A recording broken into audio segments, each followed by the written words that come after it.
Hey guys, tonight we're not drifting through deserts or palace corridors.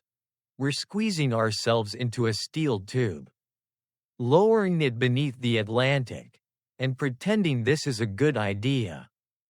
You're standing on the dock, boots damp, sea air sharp, staring at a World War II U-boat that looks smaller up close than it ever did in recruitment posters.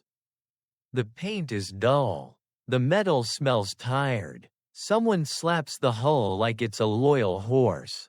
You nod like you believe that helps. You probably think you could handle this. You absolutely could not. You wouldn't last a week, honestly. You might not last the boarding ladder. The romance evaporates fast when you realize the ocean above you is very comfortable with the idea of you not coming back.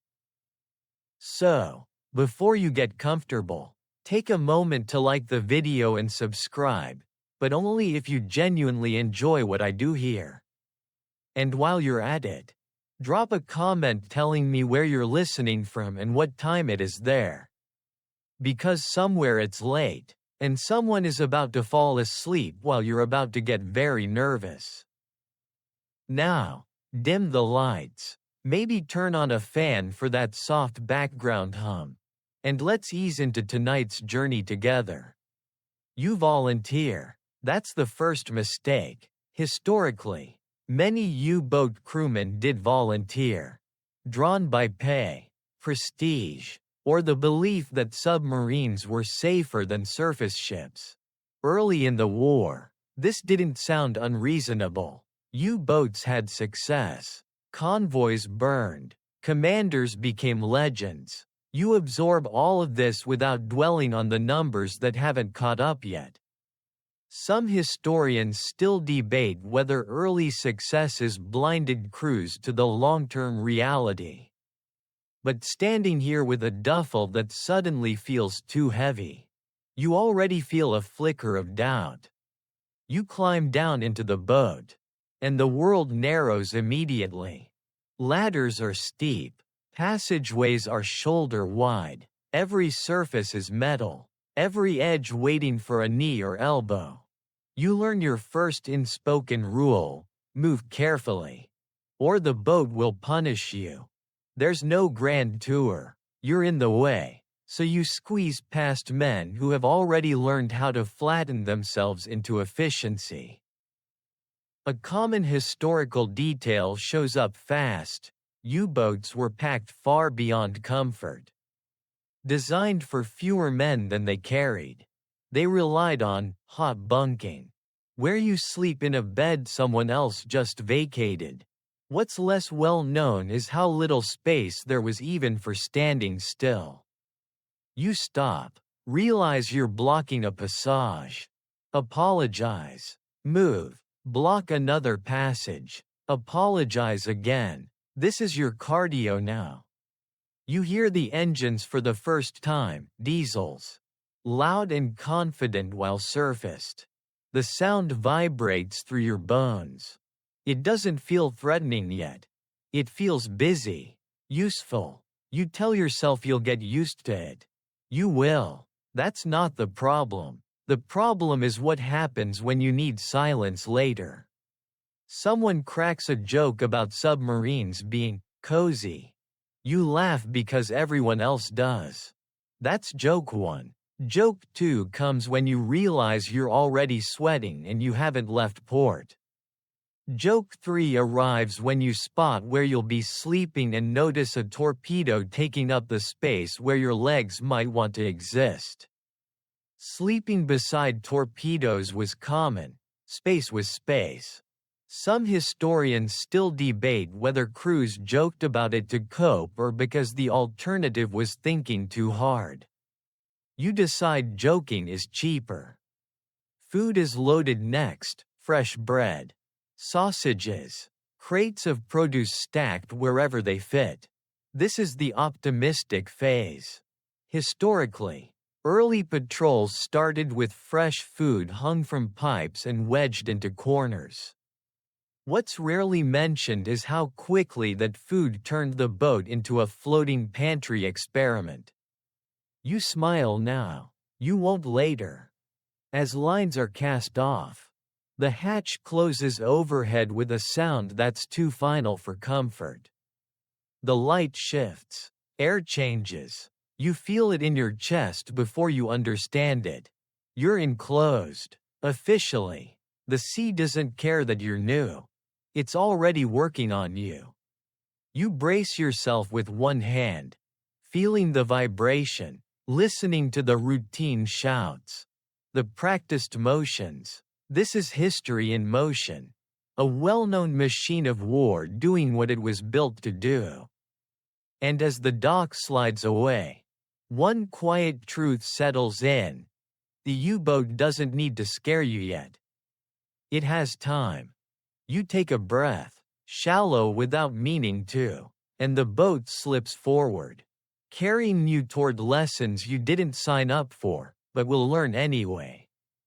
The moment the hatch seals for good, you understand that below deck isn't a place, it's a condition. The air feels heavier, like it's decided to stay longer than you have. You take 2 steps forward and immediately have to step aside. Then duck. Then twist your shoulders to avoid a pipe that seems intentionally placed at head height. This is your new normal. You don't walk anymore. You negotiate space. Historically, World War II U-boats were marvels of engineering and masterpieces of inconvenience. Designed for efficiency, not comfort, they packed men, machinery, fuel, weapons, and food into a space barely longer than a city bus. What's less often mentioned is how quickly spatial awareness became a survival skill. You learn to memorize where valves, handles, and sharp corners live because forgetting means blood.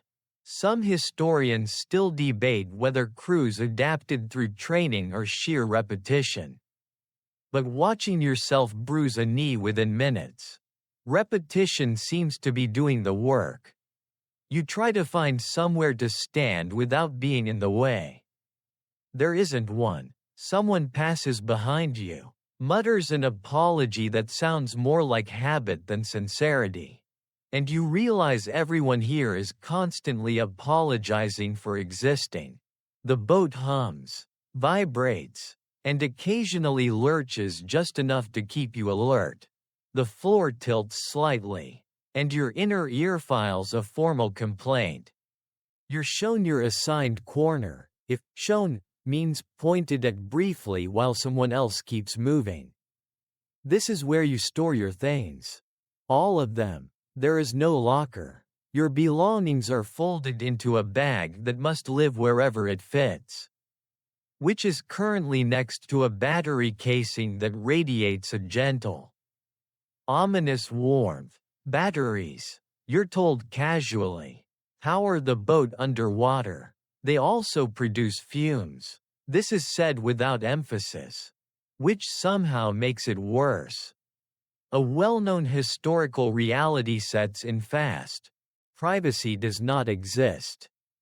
Not visually, not audibly, not emotionally. Conversations overlap. Someone snores already.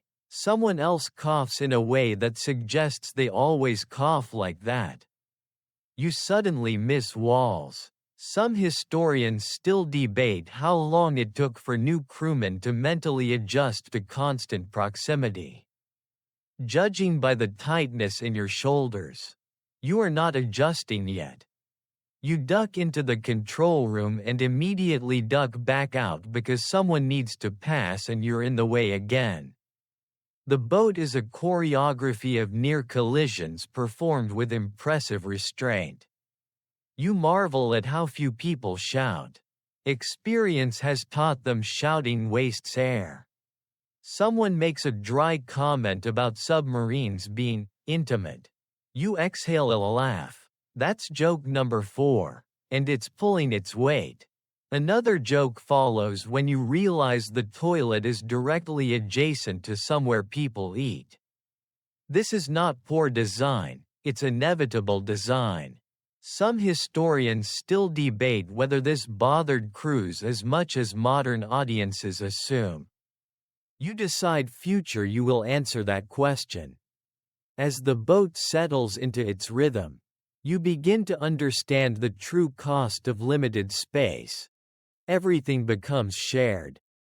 Air, heat, smells, emotions. There's no stepping away from tension here. It just circulates, like the air will later. You feel oddly exposed, not because anyone is looking at you, but because there's nowhere to not be seen. You wedge yourself into a narrow gap, hands braced, listening to the boat move through water you cannot see. This is the first time it really hits you, once submerged. There is no horizon, no sky, no sense of direction you can trust. The world outside will shrink to instruments and guesses. And as the boat hums steadily forward, metal close on all sides, you realize something unsettling and very clear. If you panic down here, everyone will know. There is no space for private fear. The U-boat doesn't rush you. It lets the walls do the talking. It hits you gradually, which somehow makes it worse. At first, it's just a background note, something oily and warm, like a garage that's been closed too long. You tell yourself it's temporary. Everything down here smells temporary. Then the boat dives. The diesels cut. The electric motors take over.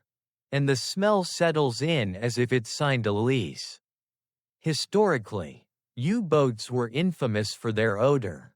Oil fumes, diesel exhaust, unwashed bodies, damp clothing, spoiled food, and the metallic tang of machinery all blended into a signature scent that veterans could identify years later. What's less widely known is that this smell changed over time. Early patrols smelled almost hopeful, fresh bread, clean uniforms. Weeks later, it became something else entirely. Some historians still debate whether the smell itself contributed to fatigue and low morale. But standing here breathing through your mouth like that helps. You suspect it didn't improve anyone's mood. You inhale carefully. Bad move. The air feels thick, humid, and faintly sour. Your clothes already feel damp, even though you're not sure with what. Sweat doesn't evaporate here, it negotiates. Then gives up. Someone brushes past you, leaving behind a wave of human heat and something unmistakably not soap. You stop noticing individual smells quickly. They merge into one continuous presence. This is your new atmosphere. A strange, lesser-known fact surfaces during a casual comment from an older crewman, by the end of long patrols. Sailor's skin would sometimes turn slightly greenish. Not metaphorically, literally. A combination of diesel fumes, lack of sunlight, and constant dampness. He says it like he's talking about the weather. You laugh because everyone else does. That's joke number 5, and it's doing serious emotional labor. You try to eat something. The smell follows you. It always will. Food tastes muted, not bad, just compromised. This is a known historical detail. Olfactory overload dulled appetites. Even before food quality declined. Some historians still debate whether this reduced illness or just enthusiasm. Either way, you chew dutifully and stop thinking about it. As hours pass, you realize the smell is no longer external. It's on you, in your hair, in your clothes, in your hands. You scratch your arm and catch a whiff that is unmistakably you. But not the version you recognize. It's unsettling in a quiet way. Identity feels tied to scent more than you realized. And yours is being edited aggressively. Someone makes a comment about how the smell keeps you alert. Another replies that it keeps you awake because sleep is easier when you can pretend you're clean. You chuckle. That's joke number 6. You're developing a pattern now. Laugh. Adapt. Move on. As the boat continues deeper, ventilation reduces. Air is conserved. The smell concentrates. You understand, with a strange clarity, that there is no fresh air waiting anywhere inside this vessel. The best you'll get is less bad.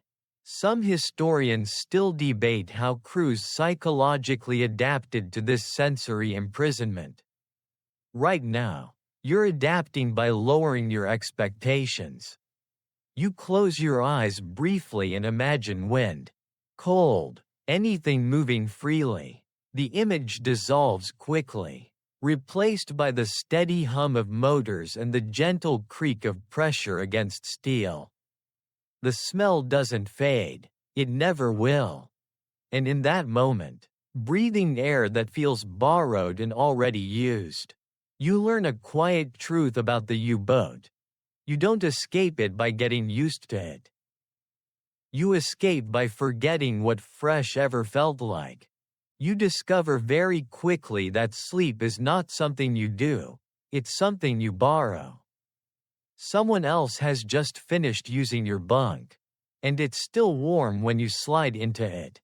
The warmth isn't comforting, it's informational. You now know exactly how recently another human body occupied this space. And your brain refuses to ignore that fact. Historically, World War II U-boats practiced hot bunking, a system where 3 men shared 2 bunks across rotating shifts. There simply wasn't room for everyone to have their own bed. What's less often mentioned is how this erased any sense of personal rhythm. Day, night, work, rest, it all blurred into a single cycle of exhaustion. Some historians still debate whether hot bunking improved efficiency or merely ensured everyone was equally tired. Lying here, knees slightly bent because the bunk isn't quite long enough. You suspect the latter. Your bunk sits beside a torpedo. Not metaphorically, literally. The metal casing is close enough that if the boat lurches, you could bump it with your elbow. This was normal. Space was prioritized for weapons, not comfort. You tell yourself it's safe. You're told it's safe. You also tell yourself not to think too hard about the fact that you're sleeping next to a machine designed to explode. Someone nearby mutters that it's the quietest roommate on board. You snort softly. That's joke number 7, and it earns a tired smile from the darkness. The air here is warmer, thicker, heat rises, and bunks are stacked like shelves. You feel every vibration of the boat through the metal frame. The hum is constant, a low mechanical lullaby that never quite settles into rhythm. You close your eyes and try to relax your breathing. This is harder than it should be. The ceiling is inches from your face. Turning over requires planning. There's a strange, lesser-known detail about sleeping on U-boats. Men often slept in their clothes. Boots nearby, because emergencies didn't respect rest schedules. You do the same, not because you've been told to, but because taking anything off feels unnecessary and vaguely risky. Sleep, you learn, is shallow here by design. Some historians still debate whether chronic sleep deprivation affected combat performance. Judging by how often you wake to nothing at all, it probably did. Noise shifts as the boat changes depth. A creak here, a metallic sigh there. You don't know what any of it means yet, which makes every sound feel important. You imagine the pressure outside. Water stacked above you in silent agreement. Your mind drifts to modern bedrooms, space, quiet. air, and you feel a brief pang of something like grief. You push it away, thinking too much is a luxury. Eventually, exhaustion wins. Not cleanly, not fully. You drift in and out, waking whenever someone squeezes past or the boat adjusts its angle. Time loses its shape. When you wake again, you're not sure how long you've slept or who you are replacing. The bunk is still warm. It always is. As you lie there, half awake, half forgotten, one realization settles in gently but firmly, on a U-boat. Rest is never complete. You don't sleep to recover. You sleep just enough to keep going. And the torpedo beside you keeps its own quiet watch, indifferent to whether you dream or not. The food starts optimistically, which feels like a small kindness the boat offers before changing its mind. For now, there's bread that still resembles bread, sausages that haven't yet lost their identity, and the faint illusion that meals might be something you look forward to. You cling to this illusion like it's rationed, because it is. Historically, U-boats left port packed with fresh food wherever it could fit. Bread hung from pipes. Vegetables were wedged into corners. Sausages were stacked in ways that would horrify modern health inspectors. What's less widely discussed is how fast this abundance collapsed. Within weeks, freshness was a memory and memory was doing a lot of heavy lifting. Some historians still debate whether early morale depended more on food quality or simply on having something to chew that wasn't tinned. Right now, chewing feels like a win. You eat standing up, balancing a tin plate while the boat subtly tilts. Someone bumps you, apologizes, bumps you again. This is normal. Meals are fast, practical, and oddly quiet. Talking wastes time and air. You focus on swallowing without thinking too much about texture. That's a learned skill here. A strange, lesser-known fact slips into conversation. Fresh bread on U-boats often went moldy within days because of humidity. Sailors sometimes scraped off the mold and ate the rest. Not as a joke. As policy, you look at your portion and decide you're not picky. That decision will serve you well later. By the second week, time is approximate now. The menu simplifies aggressively. Fresh food is gone. Everything is canned, preserved, or suspiciously long-lasting. The smell of food changes too, blending with diesel and sweat into something that no longer triggers hunger so much as obligation. You eat because the routine says you should. Skipping meals here isn't discipline, it's a liability. There's a well-known historical reality that U-boat crews often lost weight rapidly during patrols. What's less known is how uneven that loss was. Some men barely noticed. Others hollowed out visibly. You catch your reflection in a dull metal surface and realize your face already looks tighter. Not healthier, just edited. Someone cracks a joke about opening a restaurant after the war called "canned everything." You chuckle. That's joke number 8, and it lands because humor is still cheaper than despair. Another joke follows about how hunger sharpens the mind. No one laughs at that one. Timing matters. As the patrol drags on, food becomes a marker of time. You remember weeks by what you were eating or not eating. The last apple, the last slice of bread. The first time dinner is just another tin with a label you don't bother reading. Some historians still debate whether monotonous diets affected long-term health more than stress and air quality. Sitting here, forcing down something lukewarm and salty, You suspect it all worked together nicely. By now, you've stopped expecting satisfaction. You eat efficiently, carefully, and without ceremony. That adjustment feels small, but it's not. It's another quiet surrender. Another piece of normal life folded away until further notice. As you wipe your hands on a rag that has never known cleanliness, one thought settles in calmly: on a U-boat, food doesn't comfort you. It just keeps you functional. And even that promise starts to feel negotiable. You don't notice the air changing at first because it never arrives as a dramatic event. There's no alarm, no announcement. It just gets used. You take a breath and realize it doesn't feel refreshing, or even neutral. It feels recycled, like something that's already done its job and is now being asked to work again out of politeness. Historically, World War II U-boats relied on a careful balance of oxygen, carbon dioxide absorption, and battery power while submerged.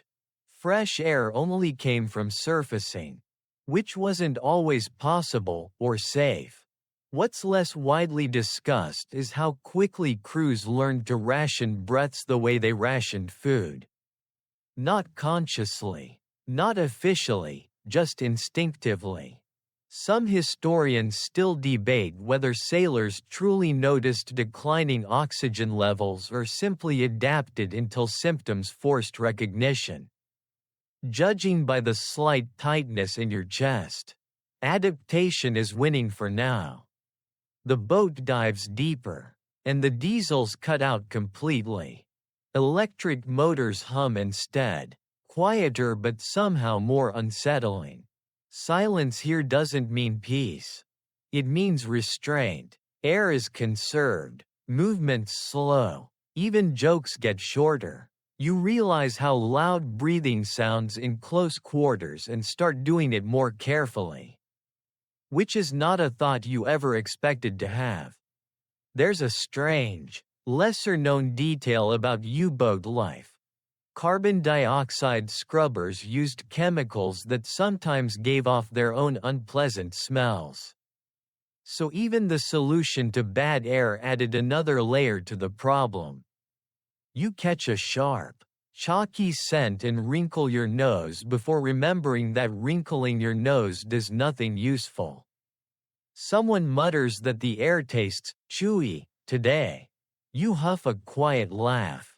That's joke number 9, and it lands because everyone knows exactly what he means. As hours pass, subtle symptoms creep in: a dull headache, slight dizziness, a sense that your thoughts are taking an extra second to arrive. You tell yourself you're tired. You always tell yourself that. Some historians still debate whether carbon dioxide exposure impaired judgment during patrols. Sitting here, forgetting why you stood up in the first place, you think the answer is probably yes. You watch condensation form on metal surfaces, your breath made visible, then wiped away by motion. Humidity climbs. Clothes never fully dry. Sweat lingers. The air feels warm, damp, and strangely heavy, like it's pressing back when you inhale.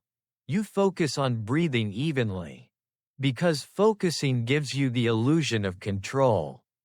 Someone passes you and pauses. Hand on the bulkhead, eyes closed for a second too long. No one comments. This happens sometimes. It passes. Everything passes. That's the rule everyone silently agrees to. If it didn't pass, you'd have a different problem entirely. There's a well-known historical fact that long submerged periods strained both equipment and people. What's less talked about is how normal this strain became. You stop thinking of fresh air as a right. It becomes a reward. Something you earn by surviving long enough to surface.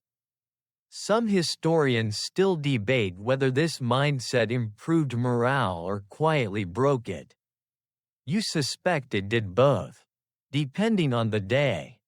When the order finally comes to surface, it's not celebrated, it's executed. Valves open, pressure equalizes, diesels roar back to life, loud and aggressive, and when fresh air finally floods in, it feels almost sharp, too clean, too cold, too real. You inhale deeply without meaning to and immediately regret how good it feels. Because now you know what you've been missing. As the hatch opens briefly and air rushes through the boat, one quiet truth settles in. You didn't notice the air disappearing. But your body did. And next time, it will remember even faster. The noise doesn't arrive, it exists. You wake to it, work beside it, try to sleep through it. The engines hum, thrum, vibrate, sometimes loudly, sometimes softly, but never not at all. Even when they're off, your body insists they're still there, like a phantom limb made of sound. Historically, U-boat crews lived with constant mechanical noise. Diesel engines while surfaced, electric motors while submerged, pumps cycling, valves clicking, fans whining. It was a moving factory disguised as a weapon. What's less often discussed is how this soundscape rewired attention. Silence became suspicious. Noise became reassurance. Some historians still debate whether constant noise reduced anxiety by masking imagination, or worsened it by eroding rest. Sitting here with your jaw clenched without realizing it, you suspect it did both at once.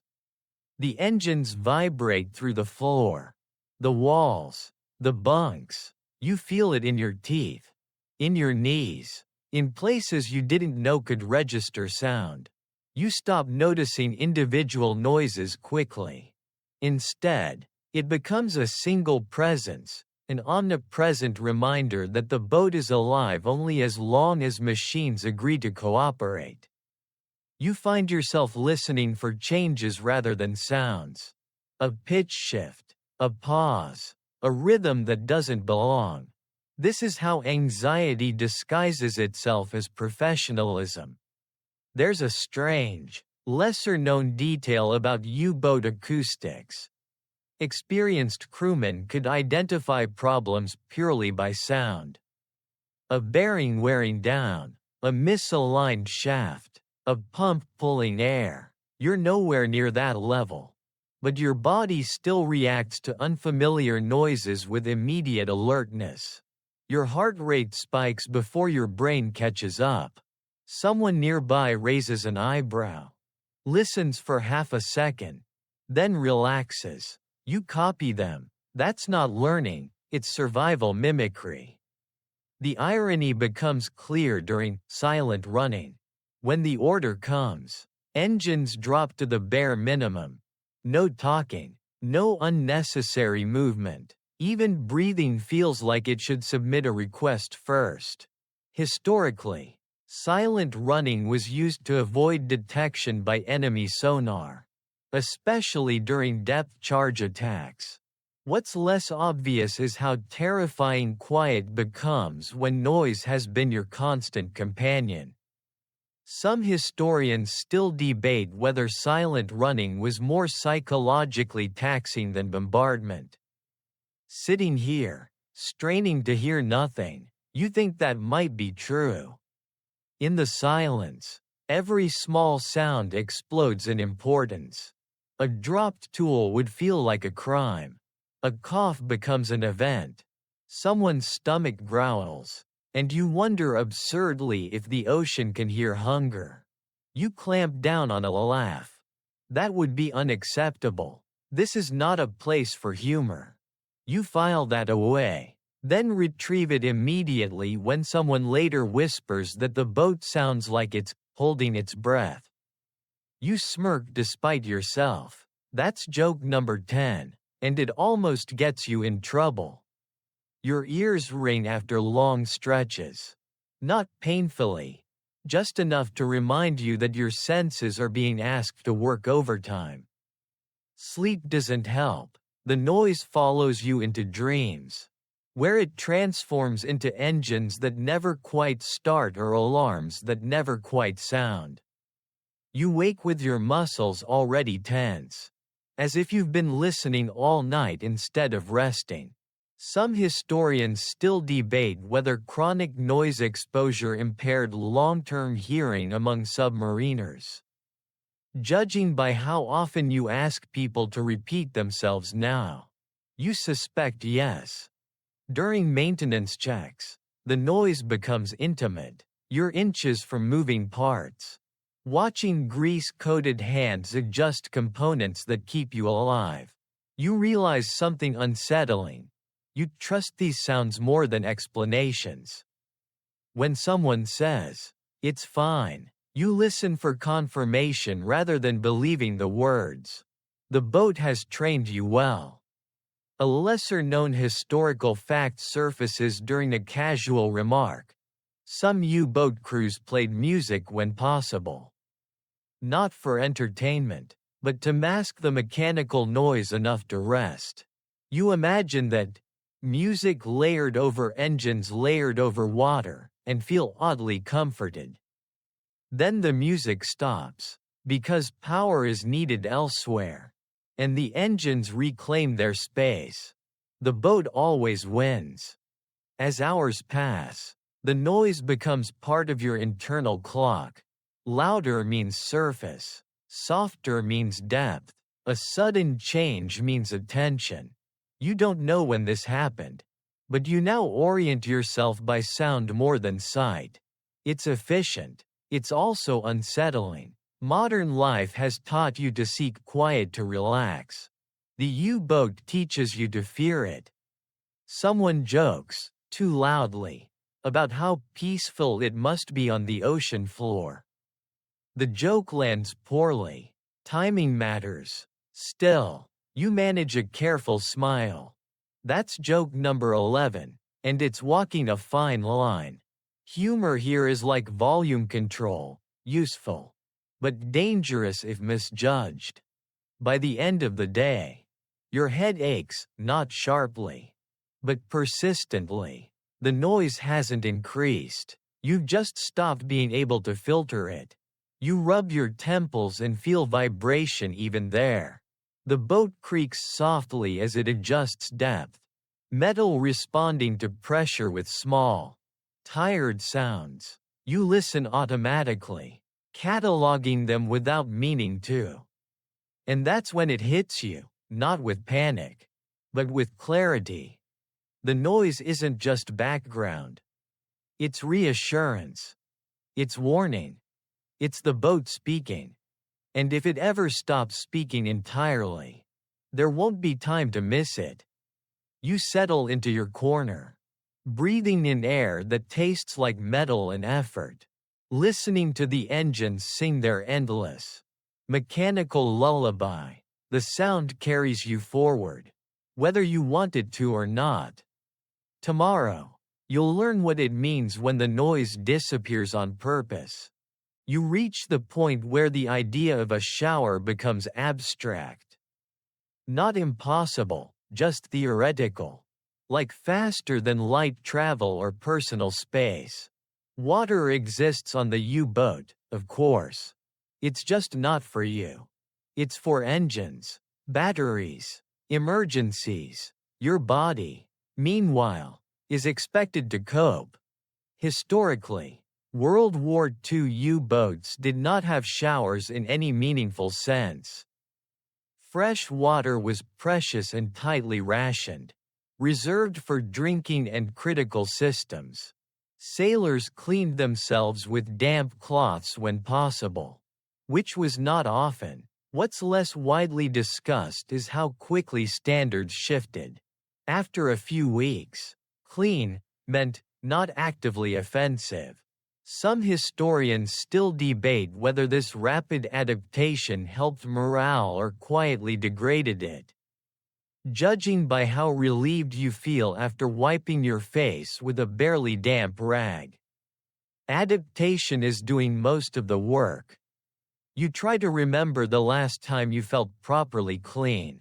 The memory slips away, not dramatically, but gently, like something that doesn't apply anymore.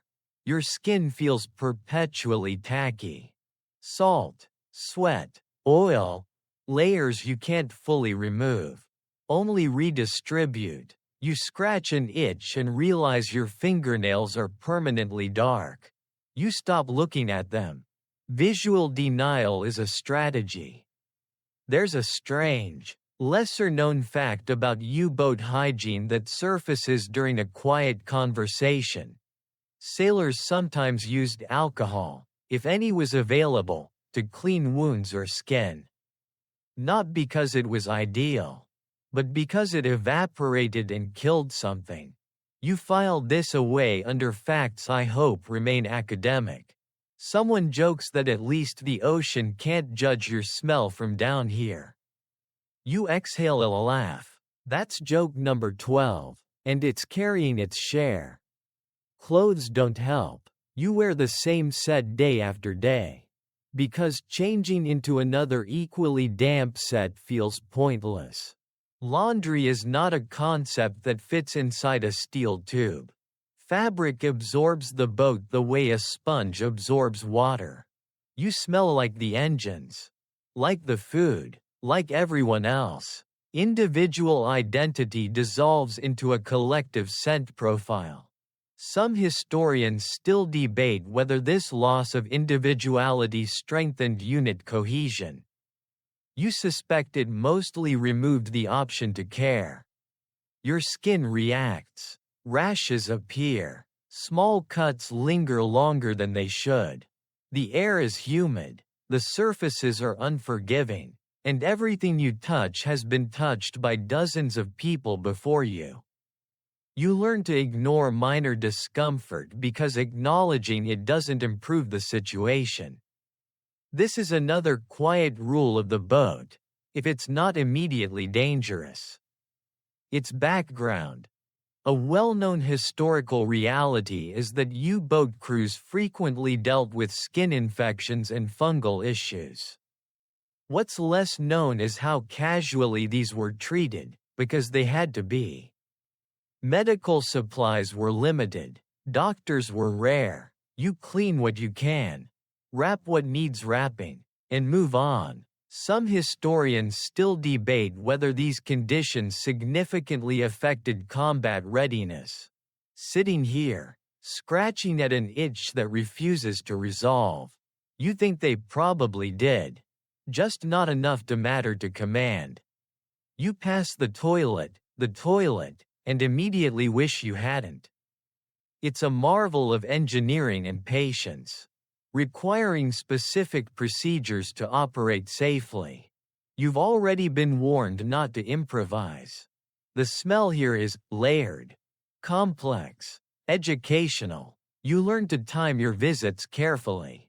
Because timing matters in enclosed spaces. Someone jokes that this is the most dangerous system on board after the torpedoes. You snort before you can stop yourself. That's joke number 13, and it lands because everyone knows the stories. As days blur together, hygiene stops being about comfort and becomes about maintenance. Wiping salt from your eyes so you can see clearly. Cleaning your hands enough to handle equipment. Preventing small problems from becoming distracting ones. You think about modern advice, self-care. Treat yourself, and almost laugh. Here, self-care is not getting worse. There's a historical event that gets mentioned casually during a meal. A patrol where illness spread rapidly through the crew. Exacerbated by cramped conditions and poor hygiene. The boat had to return early. Not because of enemy action. Because bodies gave up before machines did. Some historians still debate how often patrols ended this way versus combat losses. You look around at the tired faces and think the line between the two is thinner than records suggest. Your sense of smell adapts in strange ways. You stop noticing the constant baseline and start detecting changes. Something sharper, something wrong. That awareness is useful. It's also exhausting. You realize that hygiene here isn't just about cleanliness, it's about information. Smells mean leaks, overheating, spoiled food, or trouble. You train yourself to pay attention even as you wish you could escape it. At some point, someone produces a small bar of soap, contraband. Maybe, or saved from port. It's used carefully, ceremonially, passed hand to hand for a quick wash that barely counts. The scent lingers for a few minutes. Startling in its clarity. It's almost too much. You breathe it in and feel an unexpected tightness in your chest. Then it's gone, swallowed by diesel and metal. The boat reasserts itself. You lie down later, sticky and tired, and realize something quietly unsettling. You no longer crave cleanliness the way you used to.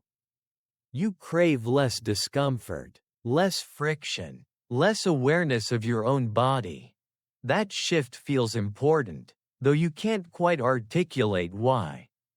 As your eyes close, one truth settles in gently, without drama. On a U-boat, hygiene isn't about feeling human. It's about staying functional. And functionality, you're learning, asks far less of you than comfort ever did. You lose track of time first. Then you lose track of when you lost it. The lights stay dim, always dim, calibrated for function rather than comfort. There's no sunrise to notice. No sunset to miss. Just a constant, artificial glow that flattens the hours into something featureless. If you didn't already know this was a submarine, you might assume the outside world had quietly ended. Historically, U-boats operated on a strict watch system, 4 hours on, 4 hours off, but even that structure blurred quickly. Without natural light, circadian rhythms unraveled. Men ate when food appeared, slept when exhaustion allowed, worked when told. What's less often discussed is how disorienting this was psychologically. Some historians still debate whether submariners truly lost their sense of day and night or simply stopped caring. Sitting here, unsure whether it's morning or something else entirely. You suspect it's both. You check a clock out of habit. It doesn't help. Time here isn't measured in hours, it's measured in events. A depth change, a sonar contact, a meal, a drill. Between those, everything smears together. You try to remember what you were doing yesterday, and realize you're not confident yesterday existed in a meaningful way. That thought lingers longer than you'd like. A strange, lesser-known detail about U-boat life surfaces during a quiet exchange. Some crews deliberately avoided talking about dates. Not superstition, strategy.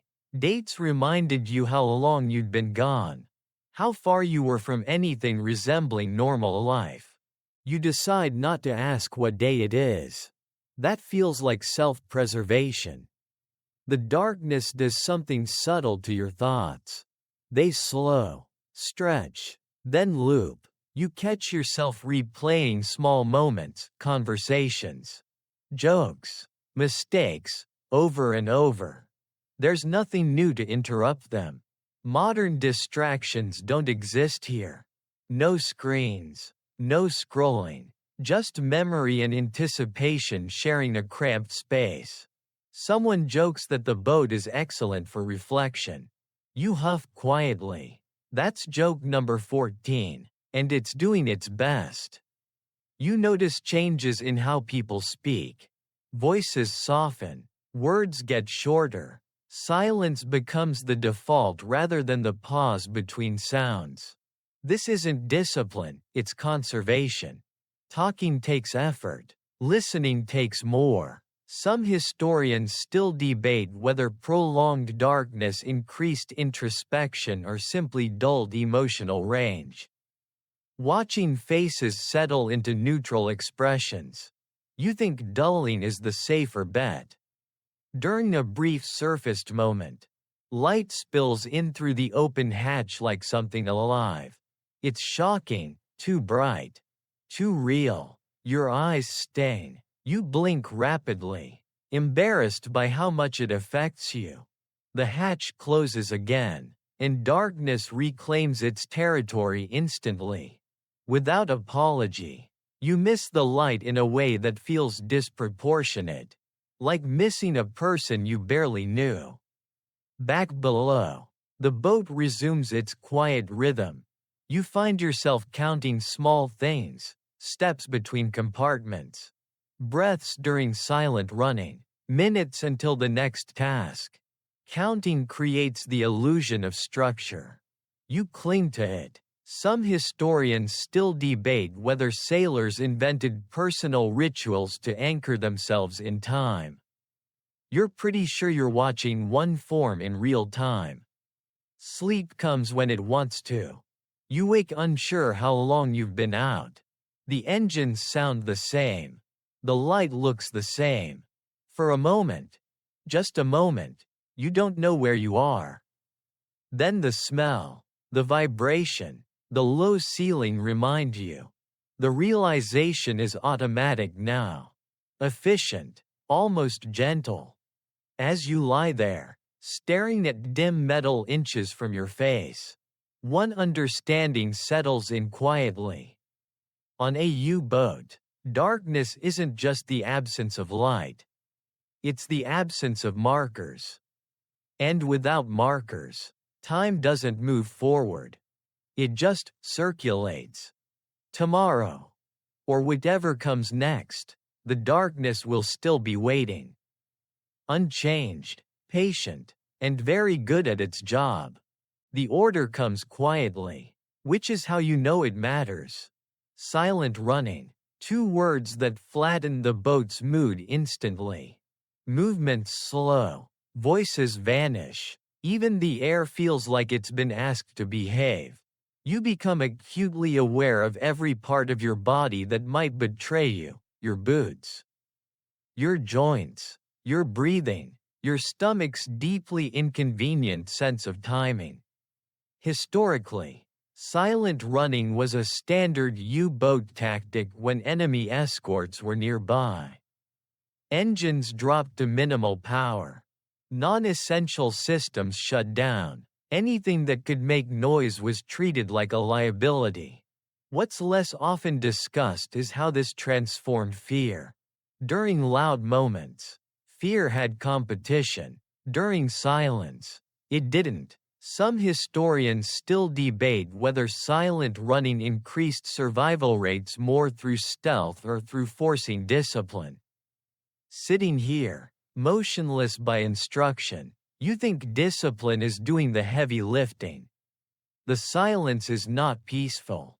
It's surgical. You hear things you were never meant to hear, metal contracting, water sliding along the hull, the soft tick of equipment cooling. Your own breath sounds obscene in comparison. You inhale shallowly, then resent the sound of that too. You try breathing through your nose, then remember the air quality and abandon that plan. This is not the place for optimization experiments. A lesser-known fact about U-boat acoustics surfaces in a whispered explanation. Sound travels exceptionally well underwater.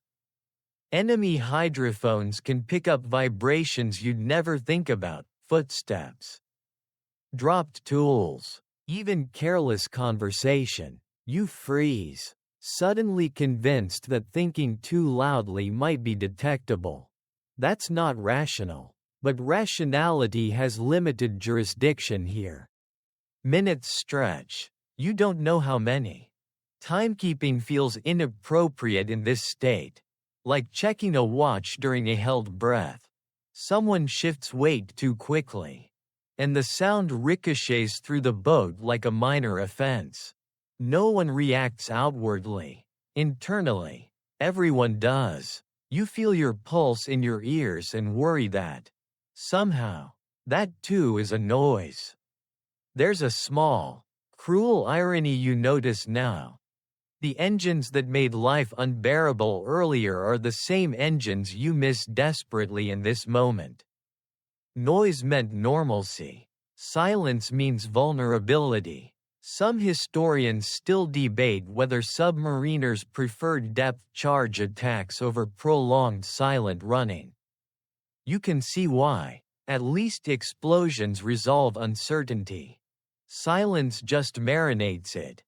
Your mind does what it always does under pressure, it reaches for humor. Someone nearby scribbles on a scrap of paper and slides it toward you.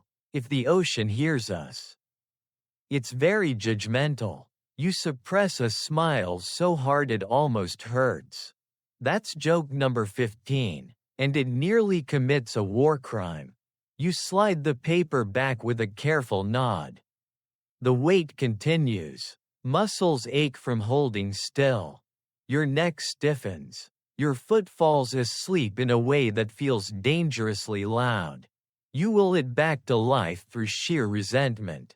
This is the physical cost of silence, stillness imposed, not chosen. Some historians still debate how long crews could endure silent running before mistakes crept in. Right now, your mistake budget feels very small.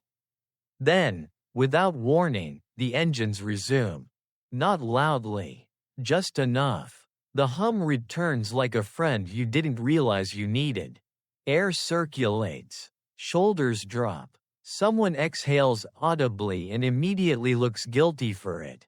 You don't blame them. Relief needs somewhere to go. No announcement confirms safety. That's not how this works. You simply move on, the boat sliding forward as if nothing happened. But something did happen. You felt it. Everyone did. Silent running leaves residue. As the noise settles back into its usual oppressive comfort, one quiet truth lands with surprising weight. On a U-boat, silence isn't calm. It's anticipation. And anticipation, you're learning, is harder to survive than noise ever was. The first explosion doesn't sound like an explosion. It sounds like the ocean slamming a door somewhere far above you. A dull, concussive thump that travels through metal and bone at the same time. Your body reacts before your mind does, shoulders tense. Jaw clenches. Breath halts halfway in like it's waiting for permission to continue. Historically, depth charges were the primary anti-submarine weapon used by Allied escorts. They weren't aimed precisely, they were guessed into place. Detonated at set depths in the hope that pressure would do the rest. What's less widely discussed is how imprecise this made survival. You weren't being targeted so much as surrounded. Some historians still debate whether the randomness of depth charges increased psychological strain more than their physical damage. Sitting here, braced against a bulkhead you didn't choose. You'd say absolutely. Another blast follows. Closer this time. The lights flicker, not dramatically. Just enough to make your heart stutter. Something rattles loose and clatters to the floor. No one moves to pick it up. Movement is permission for panic. And panic is contagious. You keep your hands flat against the metal, feeling it vibrate like a living thing trying very hard not to scream. There's a strange, lesser-known fact about depth charge attacks. Many didn't hit U-boats directly. They didn't need to. The pressure waves alone could rupture seals. crack welds, or knock equipment out of alignment. You don't know which sounds are normal and which ones matter yet. So every noise matters. The boat creaks in protest. Metal flexing under forces it was never meant to enjoy. Someone mutters a prayer. Someone else mutters a joke about the ocean being overly dramatic. You don't laugh, but the comment helps anyway. That's joke number 16, and it works because it reframes the fear just enough to keep it from spilling over. Humor here isn't relief, it's containment. The explosions continue, near, far, above, below. Time stretches into a smear of anticipation and impact. You stop counting. Counting implies control, and you don't have any. You focus instead on breathing slowly, evenly, like that might somehow stabilize the hull. Your ears ring, your teeth chatter, and you force them still because you're suddenly convinced sound is dangerous again. A well-known historical detail surfaces in your memory. Many U-boat crews described depth charge attacks as worse than being hit. At least a direct hit was final. This is prolonged, conditional, waiting for the ocean to decide if you're interesting enough to finish. Some historians still debate whether repeated near misses caused more long-term trauma than actual damage. Right now, you don't care about later. You care about the next 10 seconds. Then, nothing. The silence after the last explosion is heavier than the silence before it. You wait for the follow-up that doesn't come. The boat drifts. Engines remain low. No one celebrates. No one speaks. Survival here is provisional, never confirmed. You exist in a pause the ocean might revoke at any moment.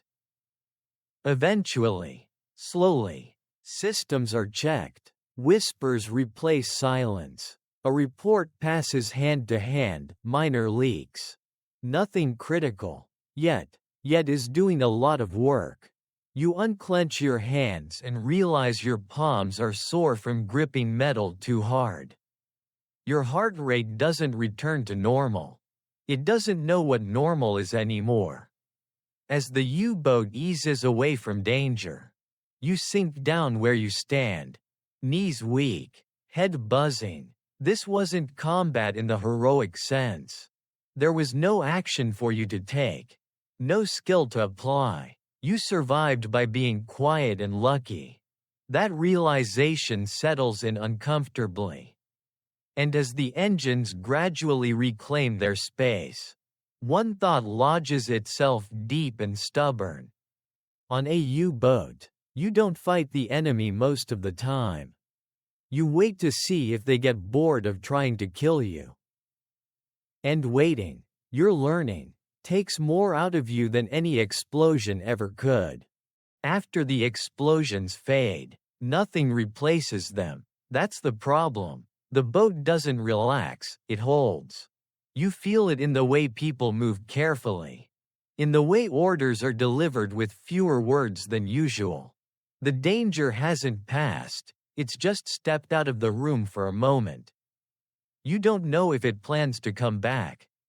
Historically, most time aboard a World War II U-boat wasn't spent attacking or being attacked.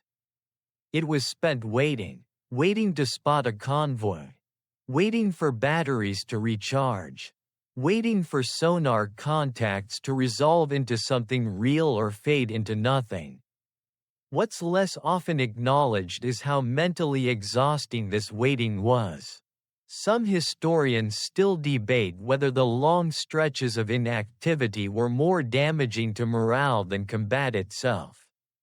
Standing here with your nerves still humming, you'd argue they were at least equal partners.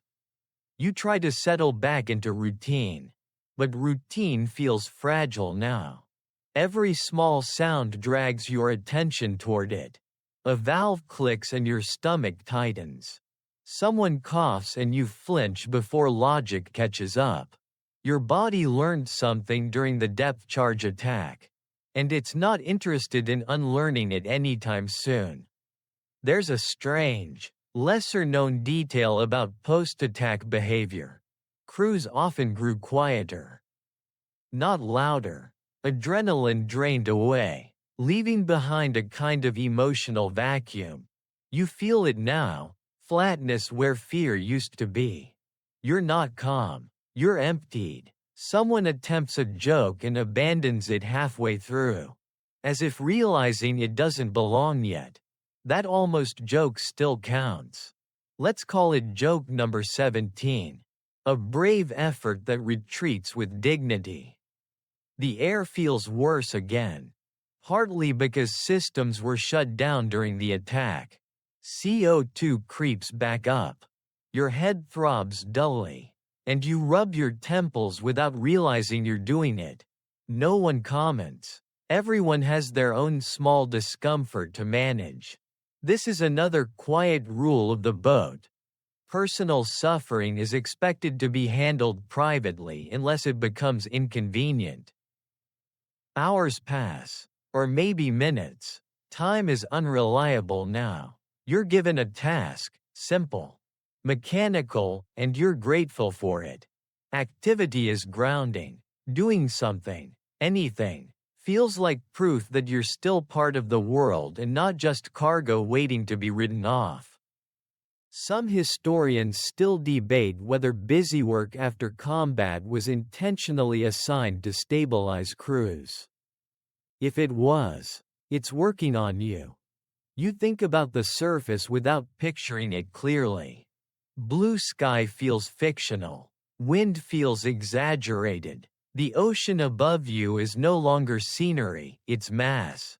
Weight, pressure. Something that can be weaponized against you with very little effort. You imagine explaining this to someone later and realize you wouldn't know where to start. Words feel inadequate. They'd sound dramatic. You're already tired of drama. As the boat slowly resumes its patrol pattern, you feel a strange disappointment that nothing happened. No victory. No decisive escape. Just survival without punctuation. This is historically accurate. Annoyingly so. Many U-boat patrols ended not with triumph or destruction, but with exhaustion and half-remembered fear. Some historians still debate how many encounters never made it into official reports. You suspect this one might join them.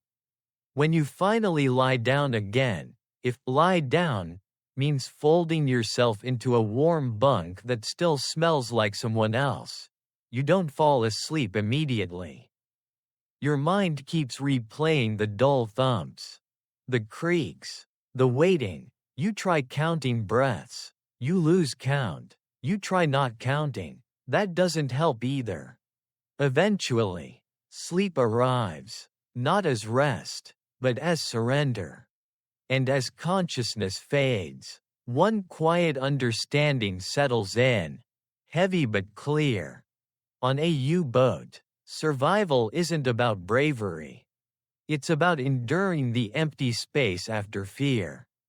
And being ready to do it all again when the ocean decides it's bored. Tomorrow, the waiting continues.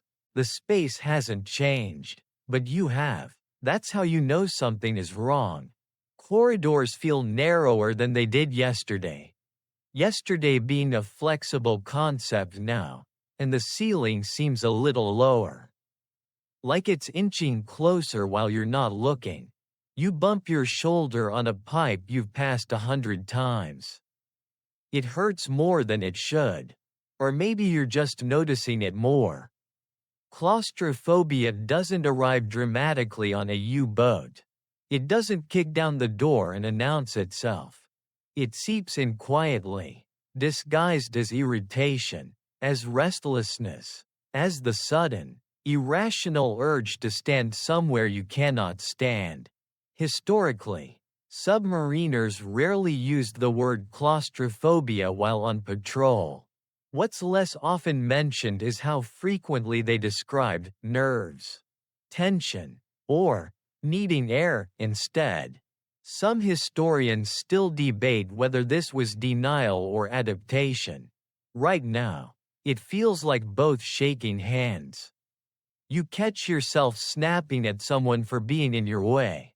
Immediately, you regret it. Immediately, you understand it. The apology is automatic, quiet, efficient. No one takes offense. Everyone is carrying something similar. There's a shared, unspoken agreement not to examine it too closely. Examining it would require space. Space is not available. There's a strange, lesser-known detail about U-boat patrols. Commanders sometimes reassigned bunks or duties, not for efficiency, but to break mental loops. A different view, a different routine, a small illusion of change. You're moved to a slightly different corner today. It's functionally identical. It still helps. Your brain accepts the lie gratefully. The boat dives again, deeper this time, and the familiar creaks return, metal flexing under pressure like an old building settling in a storm. You know, intellectually, that this is within design limits. Emotionally, the design limits feel theoretical. Some historians still debate how much stress hull sounds placed on crews over long patrols. Listening now, counting the seconds between creaks like you're waiting for thunder. You'd say the answer is more than the engineers planned for. Your thoughts start circling. You replay conversations. You imagine arguments that never happen. You fixate on minor annoyances, the way someone chews, the way someone breathes too loudly, the way someone exists too confidently in shared space. You recognize this pattern. You've seen it in yourself during long waits, long trips, long nights. The difference is that here, you can't leave the room to cool off. The room is the entire world. Someone makes a quiet joke about how submarines are great for mindfulness. Nowhere else to be but here. You almost laugh. Almost. That's joke number 18, and it hovers right on the edge of helpful. Humor still works, but it's starting to feel thinner. Stretched like everything else. A lesser-known historical reality surfaces during a whispered exchange. Some sailors reported vivid dreams and waking hallucinations during long submerged periods. Faces where there were none. Sounds without sources. The brain, deprived of variation, started inventing its own. You don't tell anyone that you thought you heard someone call your name earlier. It's easier not to check. As the hours grind on, you focus on small rituals. Folding and refolding your blanket. Checking equipment you already know is fine. Counting steps between compartments even though you know the number. Ritual creates boundaries where architecture doesn't. Some historians still debate whether these behaviors were coping mechanisms or early warning signs. At the moment, they feel like survival tools. By the time you lie down again, your muscles ache, not from work, but from restraint. You feel trapped inside your own posture. Careful not to expand too much in any direction. Sleep comes slowly, edged with restless half-dreams where walls shift and narrow without ever quite touching you. And as you drift off, one truth settles in with uncomfortable clarity. On a U-boat, claustrophobia isn't about fear of small spaces. It's about realizing the space is winning. Tomorrow, it will still be there. Patient, unchanged, and waiting for you to notice it again. The headache arrives without ceremony. settling behind your eyes like it's found a permanent address. It's not sharp. Sharp would be easier. This is dull, persistent, and oddly convincing, like it's trying to persuade you that this is how you've always felt. You blink a few times, roll your neck, and keep working. Everyone does.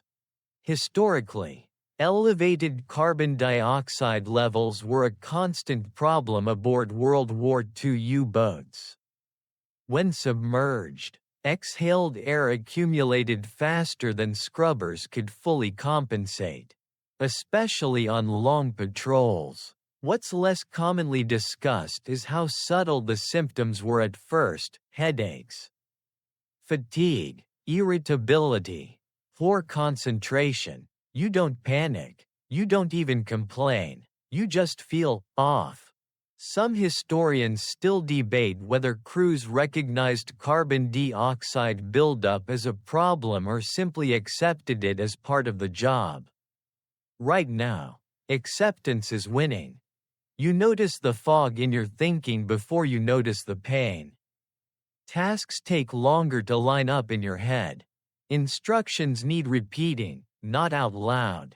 Just internally, you find yourself staring at a gauge, forgetting what number you were checking.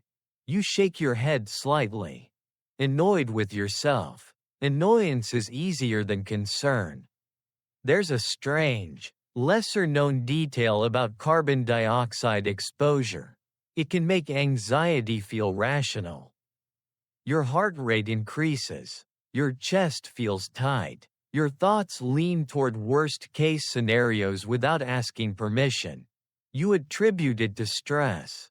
Because stress is familiar, you don't consider the air itself might be participating. Some historians still debate how much carbon dioxide contributed to the nerves reported by submariners. Sitting here with your temples throbbing in time with the engines, you suspect it contributed generously. Someone nearby rubs their forehead too. You exchange a glance. No words. This is a shared experience now. Talking about it wouldn't improve anything. And improvement isn't on the menu until the boat surfaces again. You drink some water, even though it doesn't help much. Hydration is the default solution when nothing else is available. A quiet joke floats through the compartment. Something about the boat making everyone dumber together so no one feels left out. You smiled despite yourself. That's joke number 19, and it lands softly, like it wasn't meant to echo. Humor is still allowed, just quietly. As the patrol continues, the headache ebbs and flows with depth and activity. When systems run harder, it eases slightly. When everything goes still, it creeps back. You begin to associate motion with clarity. Stillness with fog. That's backwards from normal life. But normal life is not invited here. There's a well-known historical fact that prolonged carbon dioxide exposure can impair judgment. What's less talked about is how crews compensated socially, double-checking each other. Simplifying procedures, relying on habit over analysis. You notice this happening around you. Orders are shorter, actions are more deliberate, redundancy increases. Some historians still debate whether this collective compensation improved safety or merely masked decline. Right now, it feels like teamwork doing quiet damage control. By the time you lie down again, the headache has dulled into something manageable. Not gone, just negotiated. You close your eyes and focus on breathing slowly. Even though the air feels thick and uncooperative, your thoughts drift unevenly, bumping into each other like objects in a crowded locker. As sleep approaches, one realization settles in, calm and unavoidable. On a U-boat, the air doesn't just keep you alive. It shapes how you think. And when your thoughts aren't entirely yours anymore, survival becomes a group effort, whether you asked for it or not. You start to notice how carefully people listen when orders are given now. Not out of fear, out of consequence. On a U-boat, decisions don't echo. They land. And once they land, there's nowhere for them to go but through everyone on board. Historically, U-boat commanders wielded extraordinary authority. Once submerged, communication with the outside world was limited or non-existent. There were no second opinions waiting on shore. No quick clarifications. A captain's judgment shaped everything: when to dive, when to surface, when to engage, when to run. What's less often discussed is how thin the margin was between a bold decision and a fatal one. Some historians still debate whether U-boat losses increased more from Allied technology or from the accumulated pressure on command judgment. Standing here, watching faces tilt toward the control room, you feel how much weight a single voice carries. An order comes, small, precise, routine. You follow it without hesitation. Everyone does. Obedience here isn't ideological, it's logistical. Delay wastes air. Confusion wastes time. Both are expensive. You realize that trust on a submarine isn't built from camaraderie. It's built from predictability. You trust the command because the alternative is chaos. And chaos sinks boats. There's a strange, lesser-known detail about command stress aboard U-boats. Captains often slept less than anyone else. Not because they were heroic, but because responsibility doesn't power down easily. You glimpse the commander briefly, eyes red-rimmed, posture controlled, expression unreadable. He looks like someone balancing too many futures at once. You look away quickly. Staring feels intrusive. A decision is made to alter course slightly. Not dramatically, just enough to matter. You don't know why. You're not supposed to. Information here is compartmentalized for efficiency, not secrecy. Some historians still debate whether this lack of transparency improved morale or increased anxiety. Right now, it mostly keeps you focused on the task in front of you. Which might be the point. Someone whispers a joke about how every decision down here is either brilliant or fatal. And you don't find out which until later. You suppress a smile. That's joke number 20. And it lands because it's uncomfortably accurate. Humor is still functioning, though it's starting to sound tired. As hours pass, you sense tension ripple subtly through the boat. Not panic, anticipation. The kind that comes from knowing that something could happen because someone decided it was worth the risk. You think about modern workplaces and their endless meetings. Their reversible choices. This is not that. Here, commitment is immediate and shared. If the decision fails, it fails for everyone. There's a well-known historical moment that echoes faintly in your mind. The shift in the Battle of the Atlantic when U-boat losses began to climb sharply. Improved sonar, air patrols, better tactics.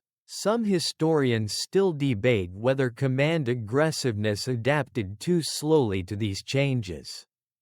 You wonder how much of that debate was decided in moments like this: quiet rooms, tired eyes, a single order issued without ceremony.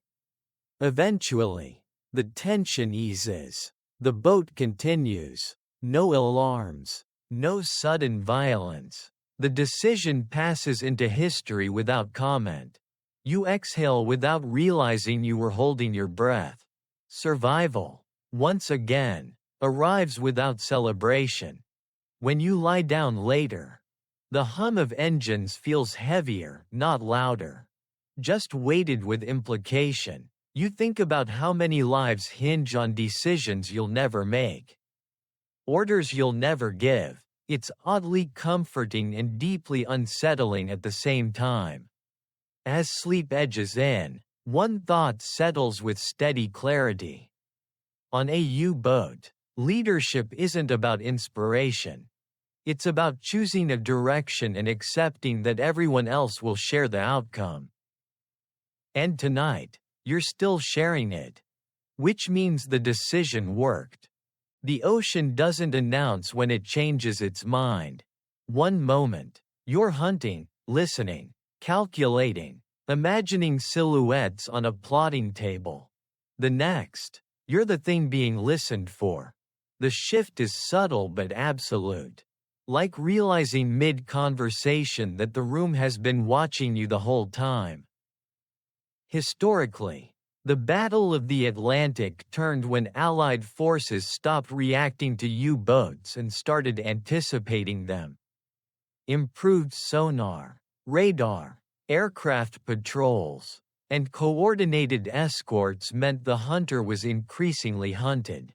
What's less often discussed is how disorienting this was for crews trained on early war success. Tactics that once worked now invited danger. Some historians still debate whether doctrine lagged behind technology or whether crews simply ran out of options. Sitting here, feeling the boat adjust course with unusual caution, it feels like both. A sonar contact appears, faint, intermittent, impossible to confirm. You're not told this directly. You infer it from posture, from how voices lower, from how hands hover near controls instead of resting. The boat slips deeper, slower. This isn't pursuit anymore. It's evasion. You feel the difference in your chest. There's a strange, lesser-known detail about anti-submarine warfare. Escorts often didn't need to destroy a U-boat to win. Forcing it deep, draining its batteries, exhausting its crew, that was enough. Survival became attrition. You realize now that being chased doesn't mean explosions right away. It means being managed, like a problem scheduled for later. Someone whispers a joke about how this is reverse hide and seek. You don't laugh, but the corners of your mouth lift slightly. That's joke number 21. Thin but functional. Humor still works here, but it's quieter now, like it's conserving oxygen too. Hours pass with the boat holding depth. Motors barely whispering. Batteries drain. Air thickens. Your head starts to throb again. More insistently this time. You shift your weight carefully. Acutely aware that restlessness is noise. This is what being hunted feels like, not terror, but prolonged restraint. Some historians still debate whether the psychological toll of evasion exceeded that of attack. You think of the depth charges from earlier and decide this might actually be worse. Eventually, a decision is made. Surface at night. Risk detection. Recharge batteries. Or remain submerged and let the boat slowly suffocate itself.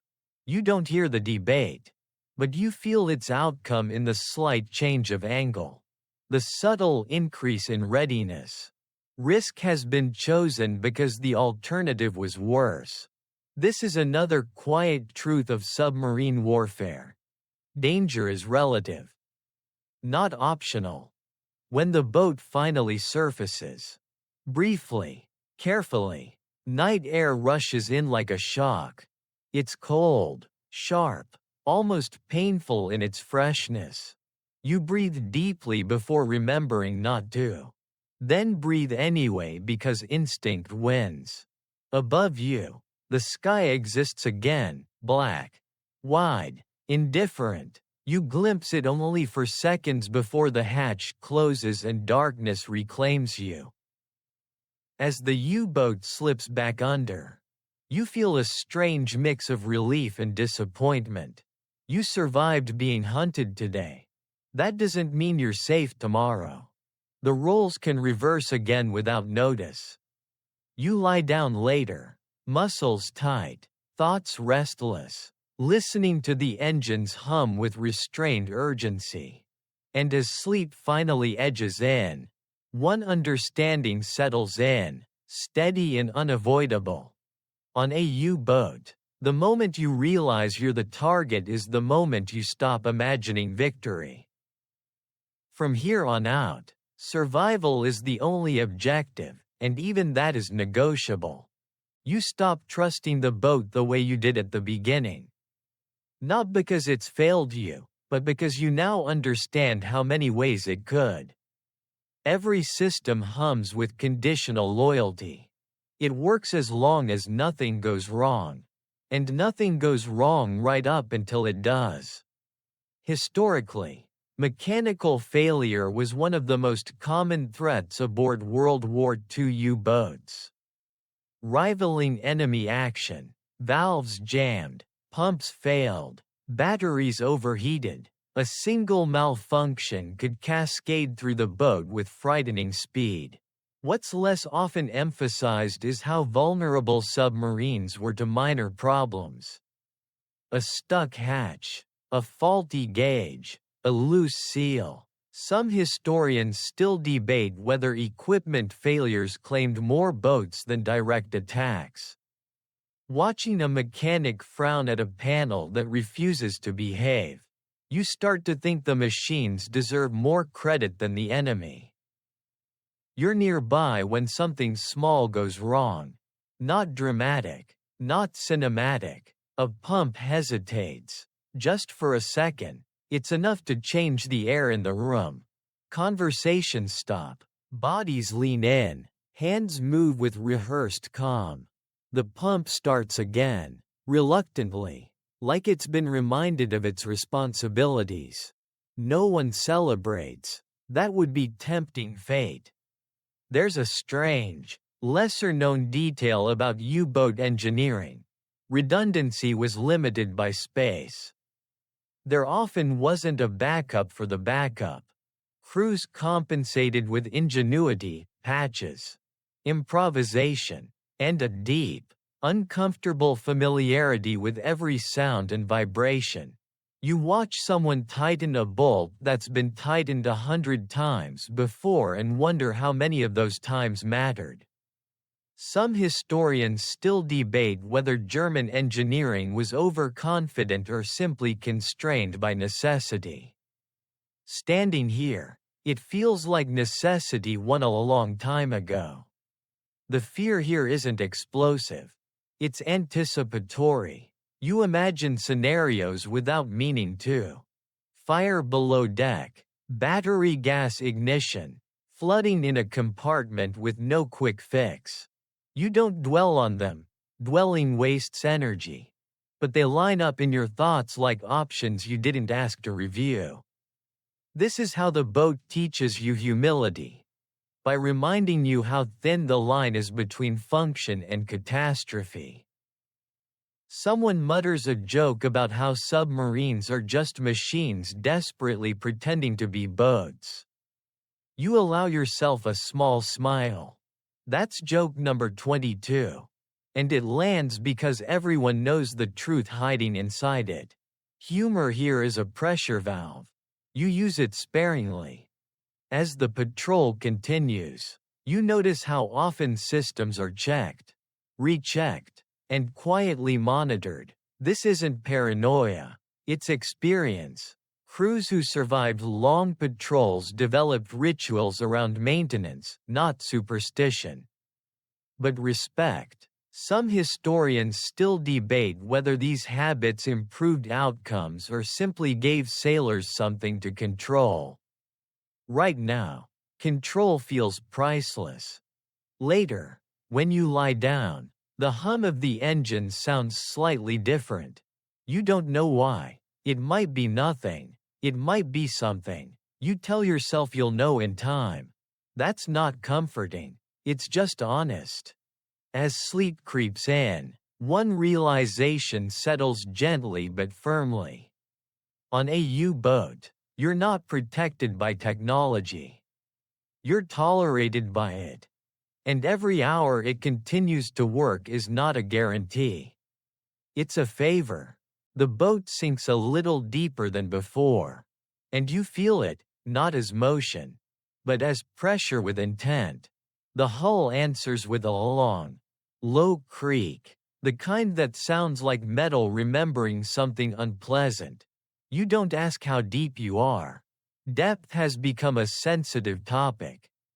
Historically, World War II U-boats had strict depth ratings, numbers engineers trusted and sailors treated as suggestions under pressure.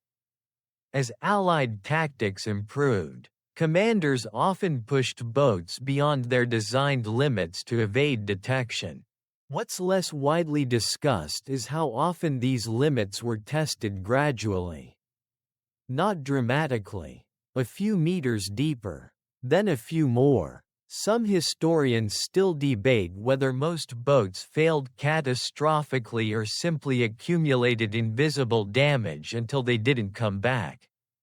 Listening to the hull complain, you suspect invisibility was the problem. You watch gauges more than faces now. Needles tremble slightly, never quite settling. Every sound feels amplified. A rivet pops somewhere distant, not loud. Just sharp enough to make everyone freeze for half a second. Then life resumes. That's how it goes. Panic would waste air. Calm conserves it. There's a strange, lesser-known detail about extreme depth. The hull doesn't just compress, it talks. Groans, ticks, and metallic sighs become a language you learn to interpret emotionally if not technically. You don't know what any specific sound means, but you know when they feel wrong. Some historians still debate whether crews could accurately judge danger by sound alone. Sitting here with your spine straight and your breath shallow, you're convinced the body knows before the charts do. Someone whispers a joke about the boat stretching its legs. You almost laugh, then decide against it. That's joke number 23. Restrained for everyone's benefit. Humor here is now fully rationed. The deeper you go, the smaller movements become. Even shifting your weight feels like it might offend the hull. You imagine the ocean pressing in from all sides. Patient and indifferent, the pressure isn't hostile. It's just thorough. You think about how little separates you from it, centimeters of steel. Welds made by tired hands months or years ago. Some historians still debate whether fear of depth was rational or exaggerated. You'd argue it's perfectly proportional. Eventually, the descent stops, not because it feels safe, because it feels necessary. The boat holds, engines low, systems whispering. You wait for something to happen. Nothing does. That's the worst part. Survival here often arrives without evidence. Later, lying in your bunk, you replay the sounds in your head. Was that creak louder than the last one? Was the pause longer? You'll never know. The boat doesn't issue reports on how close it came to failing. It just keeps going until it doesn't. As sleep finally edges in, one thought settles, slow and heavy. On a U-boat, depth isn't a number. It's a negotiation. And tonight, the ocean accepted the terms. Without promising it would tomorrow. Morale doesn't break, it thins. That's the part no one warns you about. There's no single moment where spirits collapse or tempers explode. Instead, enthusiasm quietly stops reporting for duty. Smiles take longer to arrive. Conversations end sooner. You notice it first in yourself. How effortful it feels to care about anything beyond the next task. Historically, morale aboard World War II U-boats declined steadily as patrols dragged on. Especially later in the war when losses mounted and successes dwindled. Early crews left port with songs and confidence. Later crews left with professionalism and very little else. What's less often discussed is how morale erosion looked less like despair and more like emotional budgeting. You only had so much feeling to spend each day. Some historians still debate whether this slow flattening protected sailors from breakdown or quietly hollowed them out. Standing here, emotionally underfurnished, it feels like both.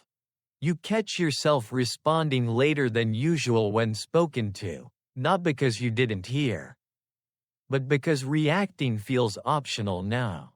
This worries you for exactly 3 seconds. Then you let it go.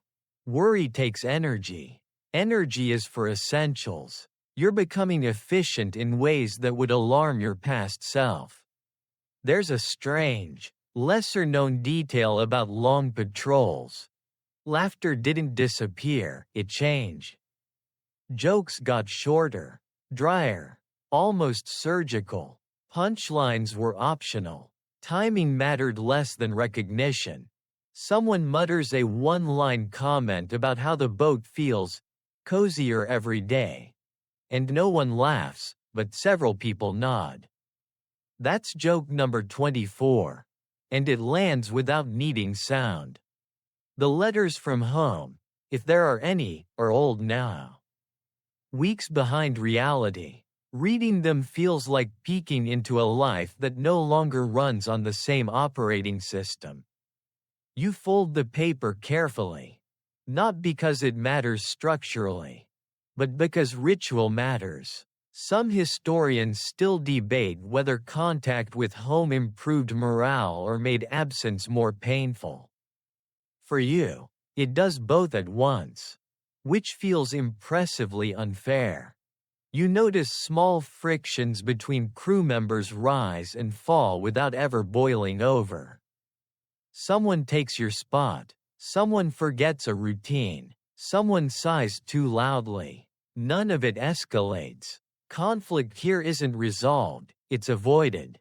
Avoidance is easier when there's nowhere to storm off to. You learn to swallow irritation the same way you swallow bad food, quickly and without analysis. As the days smear together, ambition shrinks. No one talks about glory anymore.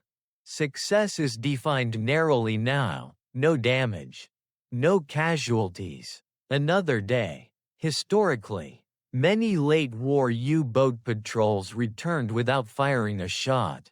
Some historians still debate whether this reflected tactical caution or strategic futility.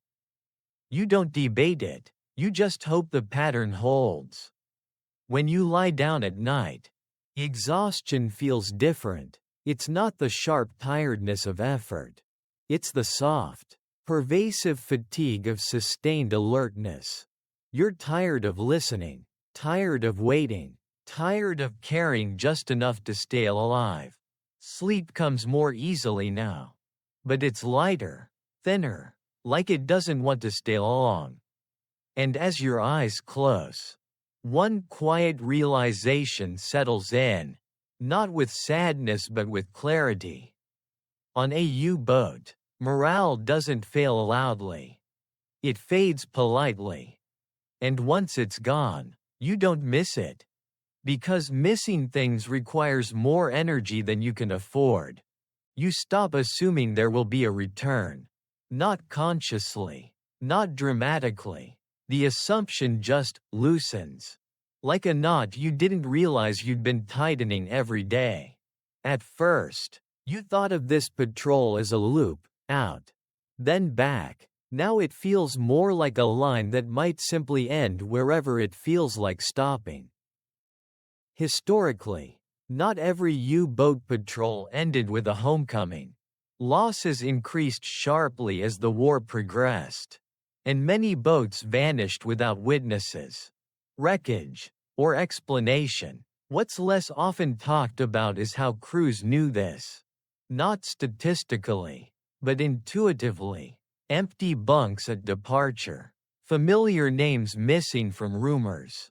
Some historians still debate whether crews were fully aware of their odds or deliberately shielded from them. Sitting here, you don't need numbers. You can feel probability in the air. A minor alarm sounds, brief, technical, resolved quickly, no damage, no follow-up. It shouldn't matter, but it lingers in your chest longer than it used to. You imagine how many patrols ended with something that started exactly like that. A noise, a hesitation, a nothing to worry about. You don't share this thought. Sharing it wouldn't help. There's a strange, lesser-known detail about U-boat losses. Many crews likely never knew what killed them. A mine, a torpedo, structural failure at depth, one moment functioning, the next, not. You find this oddly comforting and deeply unsettling at the same time. Some historians still debate whether sudden loss was kinder than prolonged fear. You decide kindness is not a category the ocean recognizes. Someone jokes, softly, that the boat feels like it's testing everyone's patience equally. Just to be fair, you manage a breathy smile. That's joke number 25. And it's barely audible, like it doesn't want to commit.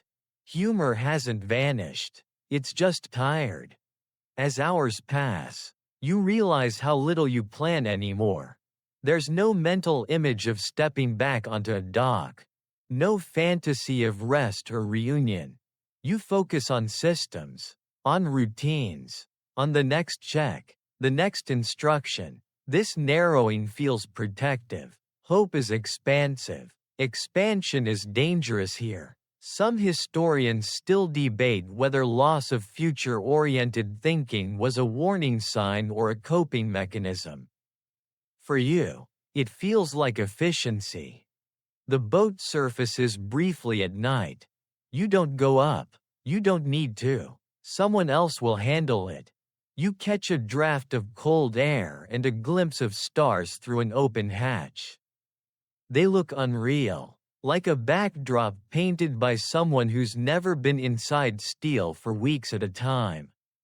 The hatch closes. The stars go away. You don't feel cheated. You feel relieved. Lying in your bunk later, listening to the engines and the slow breathing of others, you accept something quietly. Returning is not a promise. It's a possibility. Treating it as anything more feels like tempting something that doesn't need encouragement. And as sleep settles in, thin but willing, you understand one more truth about the U-boat life. You don't survive by believing you'll make it home. You survive by behaving as if tonight is enough. If tomorrow happens, you'll deal with it then. If you do make it back, you won't arrive the way you left. That thought drifts through the boat without being spoken, shared in posture and pacing rather than words. You notice it in how people handle equipment now, gentler, almost reverent. Survival has made everyone careful with things that still work. Historically, returning U-boat crews were often described as hardened, quieter, and visibly altered. Weight lost, eyes dulled, movements economical. What's less often mentioned is how disorienting return itself could be. After weeks submerged, the surface felt unreal, too open, too loud, too bright. Some historians still debate whether the psychological shock of returning rivaled the stress of patrol. Imagining it now, you can already feel the discomfort waiting. The boat rises, not quickly, not ceremonially, just enough to let air and possibility back in. When the hatch opens, light pours down in a way that feels almost invasive. You blink hard, embarrassed by how much it affects you. Fresh air hits your lungs like something sharp and unfamiliar. You inhale deeply, then realize you're smiling. It feels unearned. It feels fragile. There's a strange, lesser-known detail about returning submariners. Some reported feeling exposed on the surface, as if the sky itself were a threat. You understand this immediately. Down below, danger was close but contained. Up here, it's everywhere. Some historians still debate whether submariners ever truly felt safe again. Watching the horizon wobble with the swell. You doubt it. Someone cracks a joke about how the sky looks too big.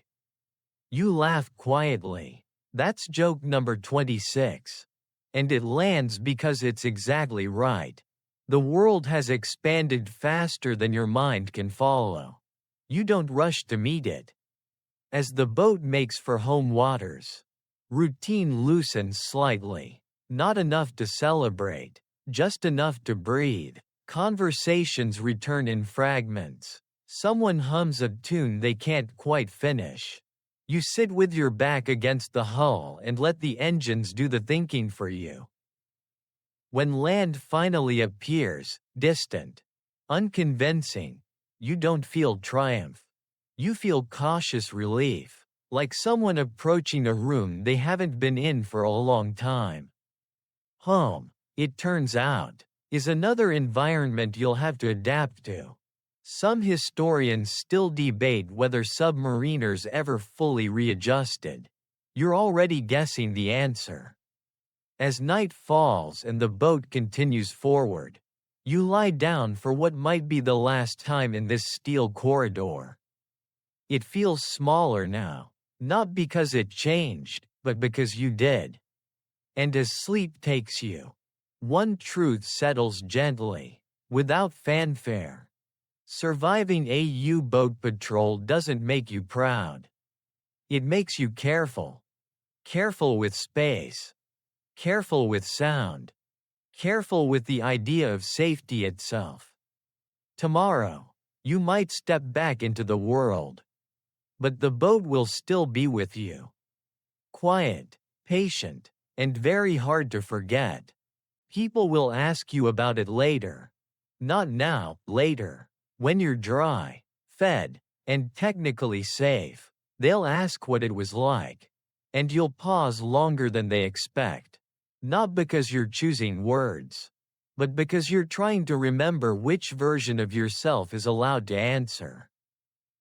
Historically, returning U-boat crewmen were often celebrated briefly, then absorbed back into a war that had already moved on. Medals were given, hands were shaken, stories were requested. What's less often discussed is how selectively those stories were told. Not because of secrecy, because of translation. Life aboard a U-boat didn't convert cleanly into language. Some historians still debate whether veterans minimized their experiences out of modesty or out of exhaustion. Standing here now, blinking in real daylight, you suspect exhaustion did most of the editing. Your senses lag behind the world. Sounds feel too sharp. Space feels excessive. You flinch when someone approaches from behind. Then apologize for it. Then feel oddly embarrassed that you apologized. The ground doesn't vibrate under your feet. And that absence is disorienting. You find yourself listening for engines that aren't there. Habit outlives necessity. There's a strange, lesser-known detail about post-patrol behavior. Some submariners reported missing the confinement. Not because it was pleasant, but because it was predictable. Down there, danger had rules. Up here, it feels abstract, unbounded. Some historians still debate whether this nostalgia was real or simply a reaction to overstimulation. Watching your eyes track too many moving things at once. You think it might be both. Someone makes a joke about how fresh air is overrated. You manage a smile. That's joke number 27. And it lands awkwardly. Like humor wearing borrowed clothes. You're not sure which jokes belong to you anymore. As hours pass, you realize how much of the patrol will never come up in conversation. The waiting, the smells, the particular way silence felt heavy rather than empty. Those details don't fit neatly into anecdotes. They're not exciting enough. They don't perform well.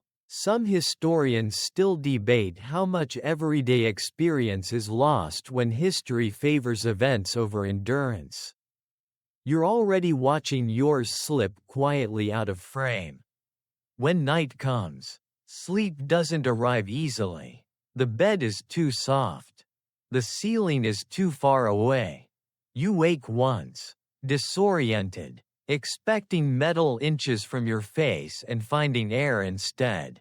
It should feel good. It doesn't. It feels unfamiliar. You stare into the dark, listening to nothing, and miss the hum more than you'd ever admit. And somewhere between one shallow breath and the next, you understand something that surprises you. Leaving the U-boat doesn't end the patrol. It just removes the walls. The habits remain. The listening remains. The carefulness remains. Tomorrow, you'll keep adjusting. You always do. History won't ask for your name. It will ask for totals. Tonnage sunk.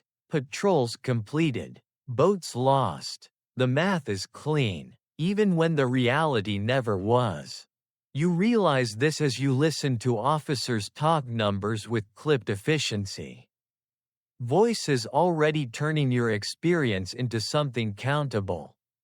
Historically, World War II U-boat campaigns are remembered through statistics, success rates, loss curves, technological shifts. Individual lives dissolve into aggregates. What's less often discussed is how this felt to the people who lived inside those numbers. Some historians still debate whether this abstraction was necessary to understand the war or simply convenient.